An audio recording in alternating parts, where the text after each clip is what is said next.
Mõtle, kui sinule antaks ülesandeks renoveerida Vabaduse sammas. Ja muidugi ei soovi sa ju teda oma renoveerimise käigus kuidagigi muuta, sest et iga sinu muudatus võib teda moonutada kellegi jaoks täielikult, kuid siiski soovita ju anda talle juurde mingi omapoolse tatsi või täiendus, et ikka laievale avalikkusel oleks aru saadav, et sa oled püüdnud teda veel kuidagi täiuslikumaks muuta, kuid on ju täiesti selge, et sinu igasugune täiendus peab olema niivõrd sümboolne, et see üldpilti kuidagi ei rikuks, kuid pärast leiab avalikkus, et ei, su täiendus on ikkagi täiesti üleliigne ja ikkagi vajalik. Ja täpselt selline tunne on minul selle uuenenud Mercedes-Benz V-klassiga,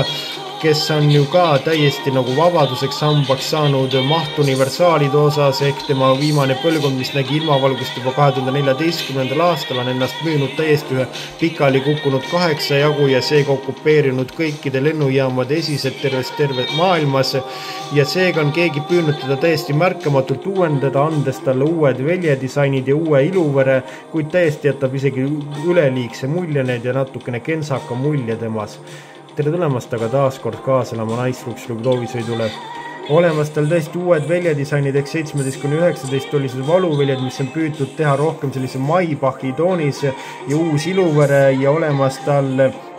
õhkvedrustus ja olemas ta 3 erinevas kerepikkuses ehk 4,9, 5,14 või 5,37 meetrisena saadaval talle õhkvedrustus ja tagatulede osa pole ka üldse muutunud, kuigi on olemas selle uus LED-tulede lahendus ja pagasrumi mahub talle, kui kõik 3 istmerida on üleval ikka 1030 liitrit ruumi, kuid on saadaval ta 8-kohalisena või mingil täiesti arusaamatul põhjusel ka 4-kohalisena, mis juhul on tal olemas küll täiesti liume pikkune tagaistujate jalaruumi maht.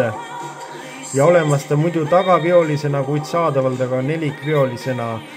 ja tagumine klaas avaneb tal ka täiesti eraldi, ehk juba saab sealt igasuguse vajamineva kraami sisse lükata.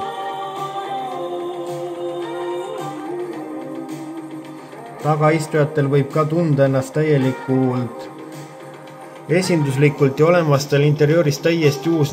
keskkonsooli disain, 12,3 tolline multimeediasüsteem ja sama suurt näidikupaneel, kuid olemas seal liiga palju sellist materjali, mis selgib ikka päikesega täiesti vastu, küll on olemas seal eraldi kliimapaneel ja eraldi paneel multimeedia juhtimiseks ja olemas tal ka satelliitnavigatsioon ja tegelikult varjab ka rool näidikupaneeli veidi, kuid tegelikult on meeleolu valgustus ja kõik seal sellised, mis puhjavad ja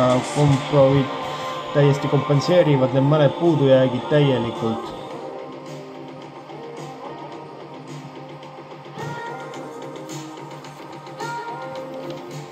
Ja samuti on piirkiiruse teavituse väljalülitamine tal ka erakordselt lihtsaks tehtud, vaid ühe nupuvajutusega saad sa sellest jubedast europürokraatist pääseda. Mootoriruum on tal lihtne, seal on olemas vaid 2-liitrised mootorid, 2-liitrine turbodiisel 163, 190 või 237 hobujõulisena ja saadaval 2-liitrine turbobensiin 231 hobujõulisena. Hinnakiri algab tal kõigest 67 000 eurost, mis tähendab, et ta on 67 000 eurot odavam kui Lexuse konkureeriv LM, mis on alles talle konkurendiks siginud ja hinnakiri läheb tal välja 100 000 euroni ja saadaval on ta